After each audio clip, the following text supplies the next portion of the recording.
My fiancé wants me to split our bills 50-50 despite him taking in 80% of the bread, so I told him we would have to move into an apartment and downgrade our whole life if that's what he wanted, and now he's mad I won't dip into my savings to support his lifestyle. My 26F fiancé, 26M, sat me down yesterday and gave me a long talk about how he feels like I don't contribute enough to the household, particularly in the financial sense. I was a bit caught off guard by this, but was willing to hear him out, since he wasn't wrong. He makes a lot more than I do, and we've always split bills accordingly, which ends up being about 80% him. I asked what he wanted me to pay now, and he was adamant about it being 50-50. I asked if everything was okay with his job, or if he needed to take fewer hours, and he wouldn't answer me. I honestly wouldn't have gotten upset if there seemed like an actual reason behind it, but he just said he'd been thinking about it a lot, over and over, every time I asked what brought him to this conclusion, what was going on, and eventually he just said this is how it's going to be, take it or leave it. Those exact words, in response to literally everything I said. Full shutdown. No explanations. I told him that was fine, I'll take it, and then asked if he'd made a Zillow account yet, or expected me to. He looked confused, and asked why we would need a Zillow account. I explained that there's no way I can afford half rent on our current place, so we'll probably have to move into a one-bedroom apartment. He got mad and asked why I didn't have savings. I told him that I do, but I'm not paying rent out of my savings, because that's a terrible and unsustainable idea. I also began to go over what our new food budget would be, our new entertainment budget, and that we'd probably have to sell the cars and get one less expensive one because I can't afford half of the payments on an Audi and a Land Rover. Then I explained that date nights would probably have to be reduced to, and we could still do, like Buffalo Wild Wings or something, but I preferred Thursday nights because you get 2 orders of boneless wings for one. Basically, if he wants me to pay half, we're living within my means, not his anymore. He kind of agreed to it, but since then, he's been incredibly angry. He's not saying or doing anything, but it's like he's walking around the house in this cloud of pissed off. I sent him 6 Zillow listings, all of which he's called uninhabitable for various reasons, some of which I think were valid, others I disagree with. He's now saying that I'm being unfair and manipulative, and that he tried to come to me with a serious concern about our relationship, and I'm making it impossible for him to talk to me, and bulldozing over him. Am I a jerk here? Commenter: not a jerk at all, and you are making perfect sense in my mind. If he wants 50-50, he needs to understand that your income is the limiting agent in this reaction.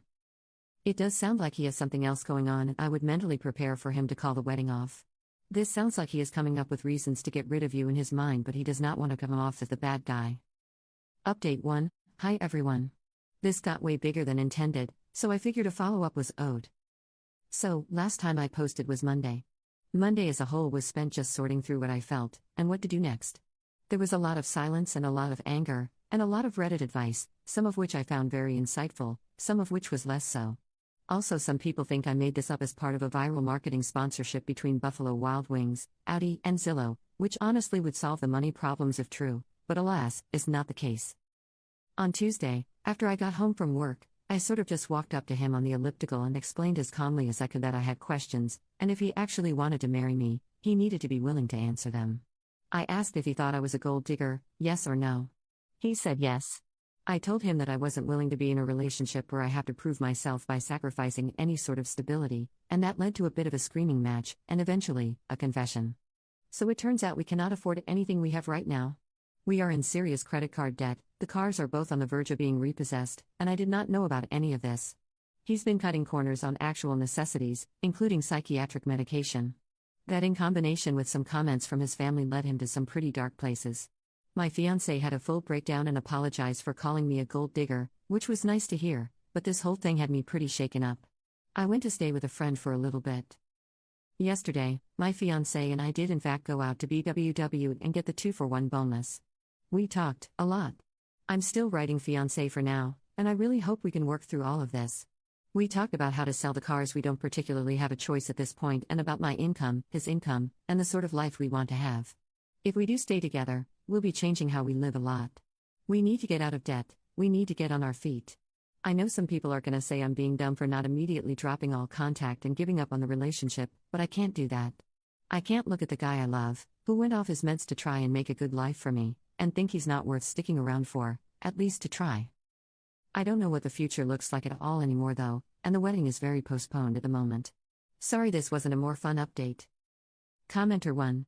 Someone going off their psych meds for you is not romantic or sweet. It's extremely concerning. Going off meds that are needed to try and pay for fancy things you don't need is not a good partner. It's irresponsible. I sincerely hope you can recognize that op and get your partner the help he so desperately needs. Commenter 2. I don't think I could get past the financial betrayal. Now, instead of enjoying this time in life, you're swimming in shark-infested waters, and if you get this cleaned up, he can put you right back in before you know it. Good luck, but go to talk to someone. Therapist, financial planner, etc. Update 2. Editor's note: Oh, P makes a list of everything she loves about her husband, assumably in response to the comments that say he's terrible. 1. Pretty as fudge. This is the most physically attractive man I have ever met. Literal golden curls like a Da Vinci painting, crystal blue eyes, just so pretty it gives me butterflies whenever he looks at me sometimes. 2. Best I've ever had in bed. Very good at just about anything, actually likes going down, and makes me see stars. I have never been in a relationship that was as satisfying as this one, and there's no way I'm going back after this. 3. His voice is very sexy. Especially when he speaks Russian. He also speaks French, Spanish, and apparently Latin? But Russian is my favorite. 4. Got a vasectomy so I could go off birth control. He was the one to suggest it, because he saw how much I hated those stupid pills, and he was willing to get an actual surgery for me. 5. Full of little surprises and adventures. He's always doing things like getting me wildflowers, making my favorite breakfast before I wake up, or even planning little day adventures for us to go on together. Life is never mundane because he's always making it special. 6. Actually does housework. Does not need to be asked to do housework. He actually does more of the cleaning than I do, and I cook most of the meals, because he thinks that sweeping and mopping floors is meditative. I do not know how I got this lucky on this one. 7. Plays guitar. Really, really well. It's very attractive. 8. Can physically pick me up and carry me around and does this often. I am not a small woman, to be clear. This is legitimately impressive and makes me feel so nice. 9. Reads. I can actually talk about books. With him. You have no idea how rare this is, especially to find a guy who'll read anything I say. Oh, I like this. You do not comprehend the feeling of mentioning offhandedly that you're reading Midnight Sun and having him come to you the next day after spending all night reading so that you could talk about it together until you live it. 10. Has shown me that there is actual romance in life and that I deserve more than a flat, boring relationship devoid of orgasms or dancing in the rain or music. He brought real passion and fun and aliveness into my life, and in a world where that's treated as an unrealistic fantasy for most women, he's shown me that I deserve something unrealistic. Commenter. He may be the first man to give you romance, passion, and fun, but he's not the only one who can. These things are great right now, but long-term stability depends on much more important factors. Financial problems are a leading cause of divorce because once the fun stage is over, you're simply faced with a crushing reality. If you do stay with him despite all advice, please keep an eye on your bank accounts, credit score, and him in general. Don't marry him unless something changes in a major way, cause if you take on his debts you'll be stuck. Update 3, 2 years later. We are out of debt. It feels so good to say that and have it be true, but as of 3 days ago, everything is finally paid off and we've made our way back onto solid ground. Almost 2 years ago, I made a post here about my fiancé wanting to split things 50-50, and my offer of compromising on lifestyle changes. As it turned out, he was off his meds and had managed to get himself into some serious debt, a little under $100K, trying to provide a life that we could not afford on a combined $155K a year. Things were rough. I almost left him a few times. But we have finally made it through to the other side. I handle the finances. 100% of the finances. I give him a budget for buying coffee. It wasn't fun, but in exchange he started doing more of the housework, so it evens out.